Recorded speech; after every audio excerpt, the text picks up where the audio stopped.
Bonjour à tous, nous voilà pour la deuxième leçon sur les fondements mathématiques de machine learning. Donc aujourd'hui, on va voir ensemble la théorie de Vapnik-Chervonenkis. Euh, Rappelez-vous que lors de la précédente leçon, on a vu que un élément essentiel dans cette théorie de machine learning, c'est de pouvoir calculer l'écart entre la perte empirique et la vraie perte. On a montré que cet écart-là, pour une classe d'hypothèses finie, peut être borné par quelque chose qui dépend du nombre d'éléments dans cette classe. Dans le cadre d'une famille de fonctions infinies, on n'a plus une telle borne et il va falloir caractériser ces classes de fonctions infinies par autre chose que juste le nombre de fonctions qu'elles contiennent. Et dans ce cadre, nous allons utiliser ce qui est appelé la théorie de Vapnik-Chervonenkis, qui comporte un certain nombre d'éléments. On va introduire des notions nouvelles qui sont les covering et packing numbers, la fonction de croissance et la dimension VC. VC pour Vapnik-Chervonenkis. Ensuite, nous allons bâtir des bornes sur les covering numbers pour les classes d'ensemble ou les classes de fonctions dont la dimension VC est finie. Ces éléments et ces bornes vont être utilisés en plus des résultats de la théorie des processus empiriques que nous allons présenter à la prochaine leçon pour établir les bornes uniformes que nous cherchons, donc bornées de manière uniformément sur toutes les fonctions dans une classe infinie de l'écart entre la perte empirique et la vraie perte.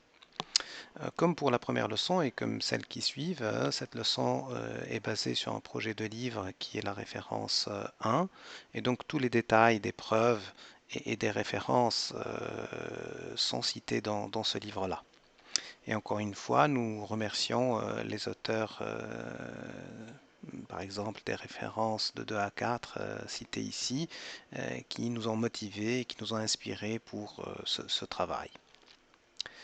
Alors le plan de ma présentation sera d'abord, on va considérer une classe d'ensemble et pour une classe d'ensemble, on va définir les éléments que je viens de décrire et ensuite on va considérer une classe de fonctions et on va trouver pour une classe de fonctions la borne recherchée sur the covering numbers et enfin on va considérer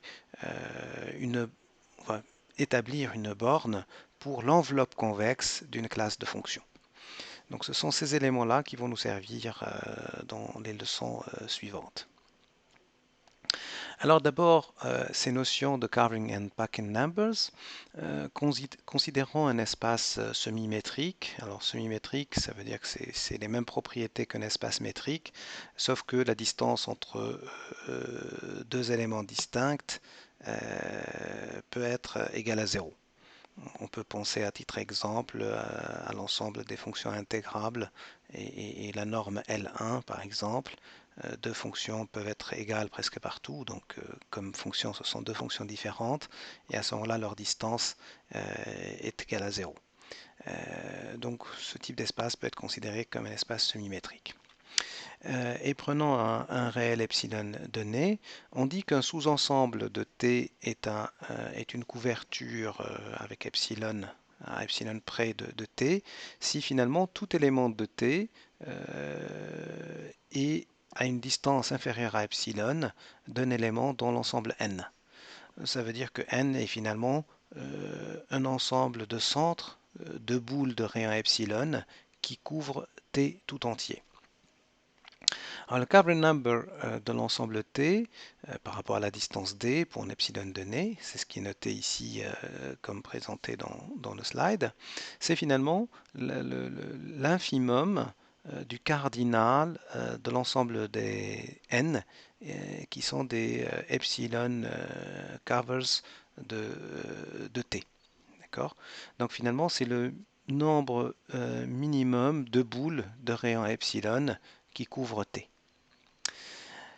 Une autre notion importante aussi, un sous-ensemble de T est appelé epsilon séparé si deux éléments de cet ensemble M sont à une distance strictement supérieure à epsilon. Et on définit the Paschen number de l'ensemble T comme étant le suprémum des sous-ensembles de T qui sont epsilon séparés. Donc finalement, c'est le nombre maximum de points que je peux mettre qui sont dans T et qui sont séparés par des distances supérieures à epsilon. Alors on a un lemme utile ici, une petite propriété avec des inégalités entre Paschen numbers and Carver numbers qui montre que finalement à un facteur multiplicatif près de epsilon, ces nombres jouent un rôle similaire. Alors certains auteurs privilégient des énoncés avec Carver numbers, d'autres avec Paschen numbers. On choisit à chaque fois le paramètre qui est plus adapté et plus simple pour l'énoncé considéré. Mais avec ce lemme-là, on voit bien qu'à un facteur multiplicatif de epsilon près, les résultats seront les mêmes, ou équivalents en tout cas. Alors une notion qui va être importante pour nous, qui va introduire après la notion de dimension VC, c'est la notion de fonction de croissance, growth function. Alors ça se définit de la manière suivante, considérant un sous-ensemble non vide, D, et c'est une classe de sous-ensemble de D. Un sous-ensemble de D X qui comporte n éléments est donné, on va dire que C sélectionne un certain sous-ensemble B de X si B peut être écrit sous la forme A inter X pour un certain A dans la classe C. Donc vous voyez bien l'interprétation de ça, c'est-à-dire que la classe C est capable d'isoler, de sélectionner ce sous-ensemble B de notre ensemble de départ X en allant chercher un ensemble A de cette classe C que j'intersecte avec X pour sélectionner le sous-ensemble B désiré. Alors le nombre de sous-ensembles de X qui peuvent être sélectionnés de cette manière par la classe C est noté n indice C de X. Donc il est défini par l'équation 1. La fonction de croissance de C est définie comme étant le suprémum. Donc c'est une fonction qui dépend de n, un nombre entier donné.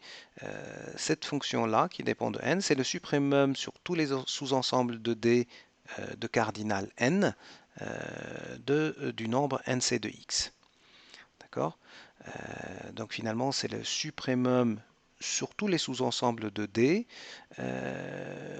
du nombre de sous-ensembles de cet ensemble-là que je peux sélectionner par ma classe de sous-ensemble C. D'accord? Ça s'appelle la fonction de croissance. Alors, quelques propriétés simples. La fonction de croissance est bornée par le nombre de sous-ensembles ou d'éléments de la classe C. C'est évident à partir des équations 1 et 2.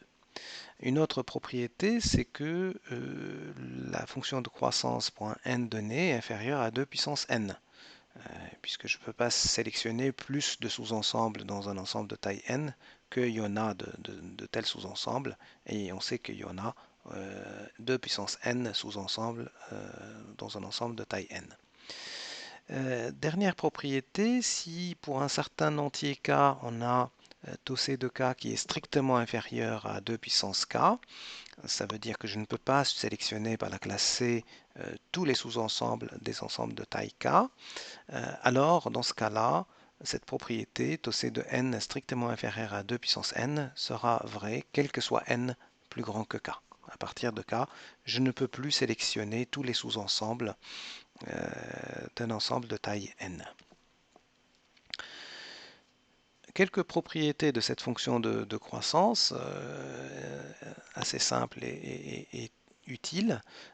Si on se donne un sous-ensemble non vide et des classes de fonctions C, C1 et C2 de sous-ensemble de D, alors la fonction de croissance de la réunion de C1 union C2 est bornée par la somme de la fonction de croissance de C1 plus la fonction de croissance de C2. Deuxième propriété, si on note C complémentaire, l'ensemble des complémentaires des éléments de la classe C, alors la fonction de croissance de C complémentaire est la même que la fonction de croissance de C originale.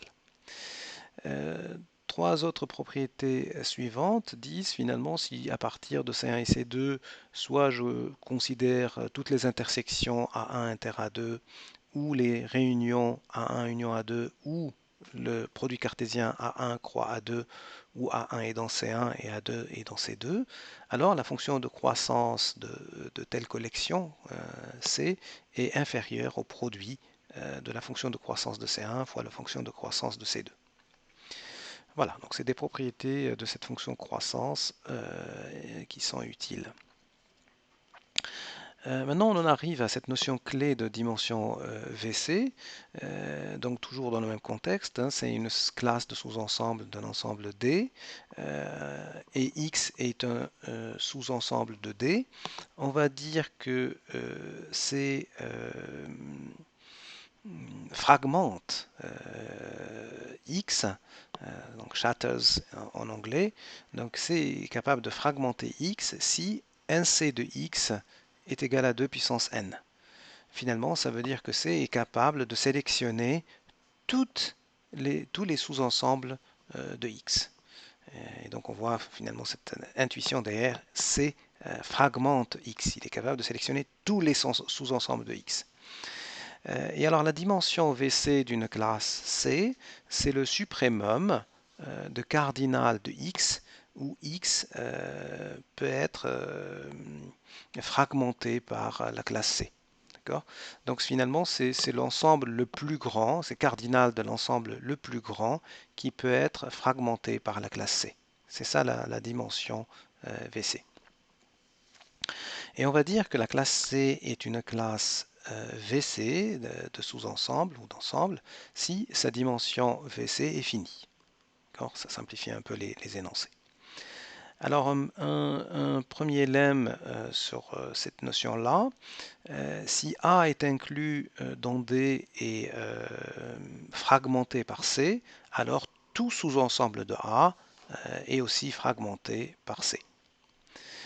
C'est assez intuitif, hein, d'après la définition de la notion de fragmentation, puisqu'on a dit fragmentation, ça veut dire que je suis capable d'isoler tous les sous-ensembles de l'ensemble considéré.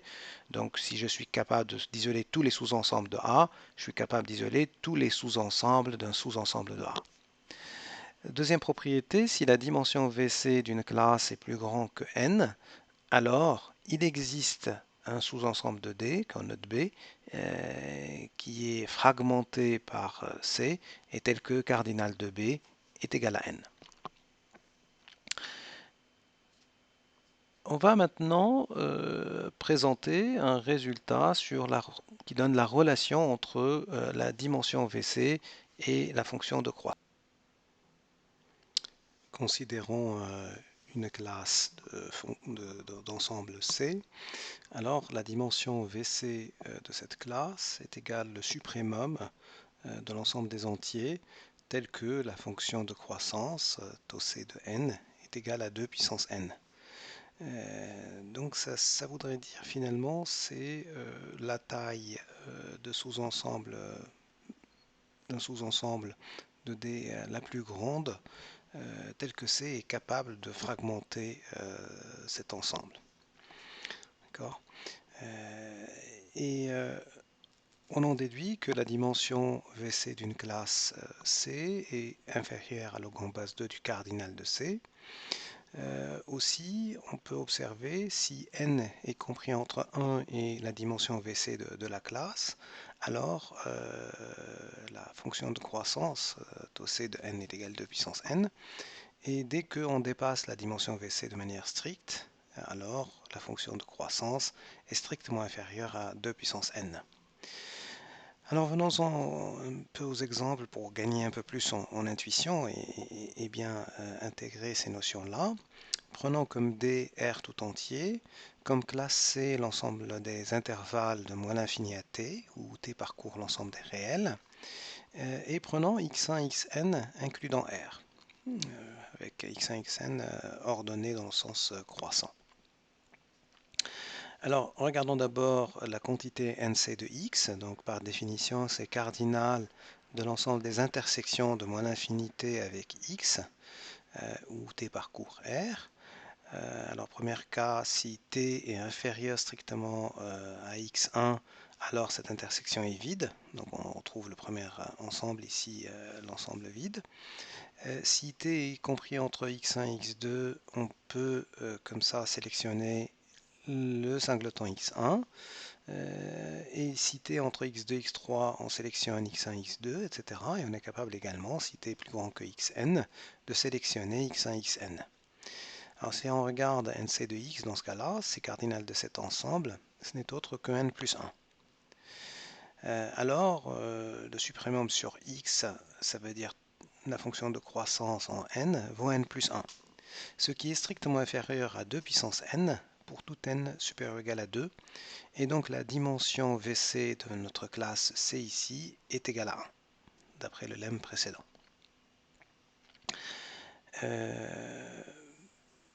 Voilà, donc ça voudrait dire que finalement, notre classe ne peut pas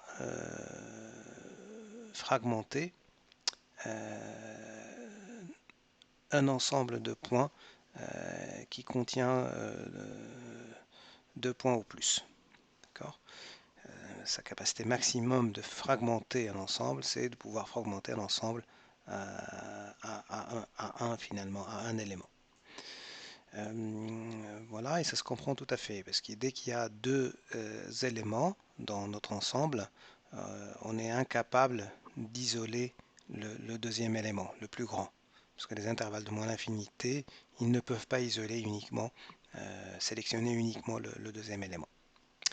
Alors, deuxième exemple, prenons D égale R, et cette fois-ci, comme classe C, l'ensemble des intervalles AB ouverts.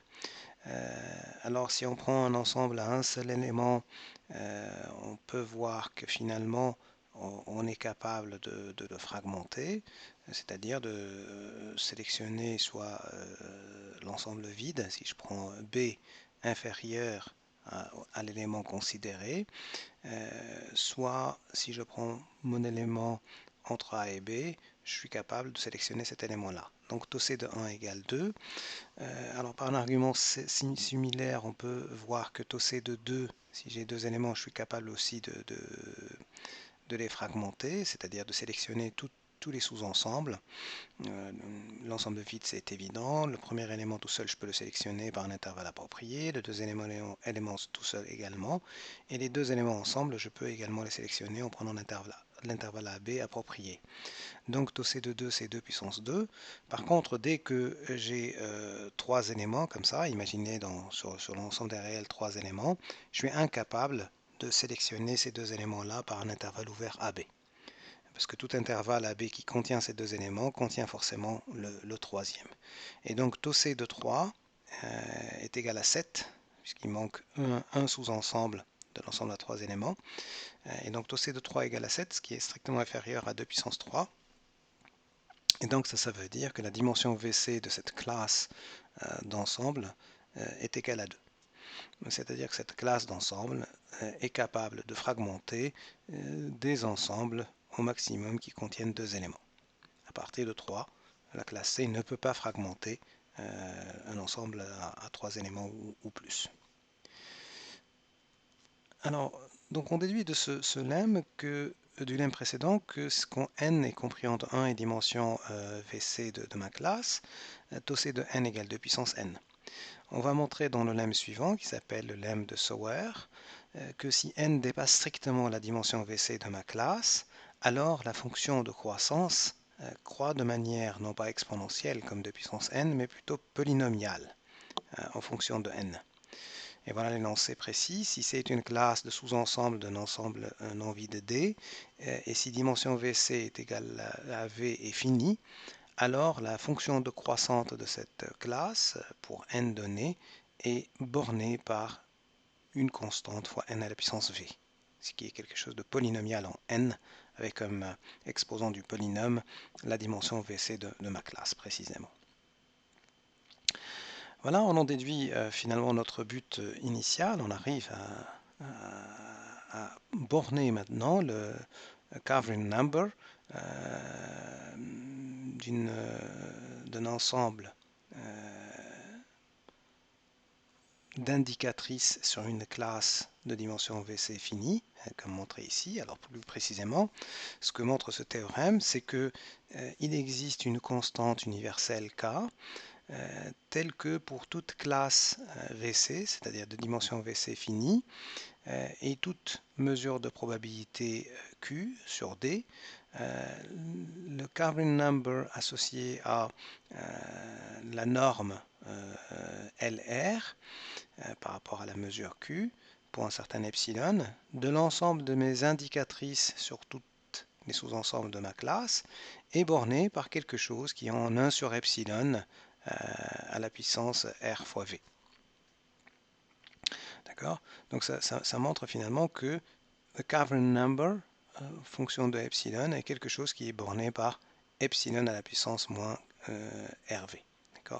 Et c'est cette propriété-là qu'on va utiliser plus tard pour pouvoir déduire des renseignements intéressants et importants pour machine learning. Voilà, on arrive maintenant à la partie dimension VC pour une classe de fonctions. Donc nous définissons maintenant la dimension VC d'une classe de fonctions. Pour cela, nous considérons d'abord pour une fonction ce qu'on appelle le sous-graphe de f. Donc pour une fonction de d vers r, le sous-graphe de f, c'est l'ensemble des paires xt, tel que t est strictement inférieur à f de x. Pour une classe de fonction de d vers r, on va définir la dimension vc de f comme étant la dimension vc de l'ensemble de tous les sous-graphes des fonctions qui sont dans ma classe f. Et on va dire que la classe f est une classe de fonctions VC si la dimension VC de ma classe f est finie. Voilà, donc ça c'est une extension de la notion de dimension VC à partir de celle d'une classe d'ensemble vers une classe de fonctions. Ça nous permettra d'avoir après des bornes sur covering number d'une classe de fonctions. C'est notre but justement. Alors pour cela, on introduit aussi une notion de fonction enveloppe. Donc pour une classe de fonction de D vers R, une fonction enveloppe de cette classe, c'est une fonction qui majore toutes les autres fonctions. Donc c'est une fonction f majuscule comme ça, qui vérifie cette inégalité pour toute fonction petit f dans ma classe, et pour tout x dans D. On en arrive au théorème clé qui nous donne une borne pour le covering number d'une classe de fonctions et qui montre que ce covering number croît de manière quelque sorte polynomiale. Alors ce théorème, un peu comme celui de tout à l'heure, montre qu'il existe une constante universelle k telle que pour toute classe de fonctions f qui est vc avec une fonction enveloppe f et toute mesure de probabilité q sur d avec la norme de la fonction enveloppe par rapport à LR, la norme donc LR de Q de la fonction enveloppe est finie. Alors on a pour tout epsilon le covering number par rapport à la norme LR avec le paramètre epsilon fois norme de f pour ma classe de fonction est borné par une constante fois 1 sur epsilon à la puissance r fois v. Où v c'est la dimension justement vc de ma classe f. Donc pareil, cette borne sur le covering number qui est présentée ici va nous permettre après d'avoir des résultats utiles sur l'écart entre l'erreur, la perte empirique et la vraie perte pour machine learning.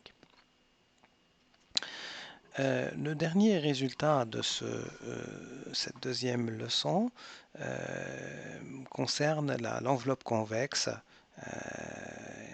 qui est souvent utile à considérer, notamment quand on considère des réseaux de neurones. Alors il y a d'abord un lemme qui s'appelle lemme de Morey. Il nous dit si on considère un ensemble de n éléments dans un espace de Hilbert, alors on a une borne sur covering number par rapport à la norme dans cet espace de Hilbert, par rapport au paramètre epsilon fois diamètre de A, de l'enveloppe convexe de A, sous cette forme-là qui est donnée par cette équation. D'accord? Donc c'est une borne utile quand on considère les enveloppes convexes et le covering number des enveloppes convexes. Alors le théorème qui va nous servir, qui utilise ce lemme dans sa démonstration, c'est que si on a maintenant un sous-ensemble de la boule unité dans un espace de Hilbert H, et supposons que nous avons que le covering number de l'ensemble A par rapport à epsilon est borné par une constante fois epsilon à la puissance moins v pour une certaine constante v. Alors, il existe deux autres constantes telles que le covering number cette fois-ci de l'enveloppe convexe de A est borné par la borne qui est donnée ici. Donc à partir d'une borne du covering number de l'ensemble A, on est capable de trouver une borne du covering number de l'enveloppe convexe de A. Encore une fois, ce résultat sera utile notamment pour borner covering number pour des réseaux de neurones et en déduire des résultats sur les performances des réseaux de neurones. Voilà, donc voilà la bibliographie pour cette leçon. Elle se poursuivra, cette leçon, par la prochaine fois, on verra des résultats de la théorie des processus empiriques.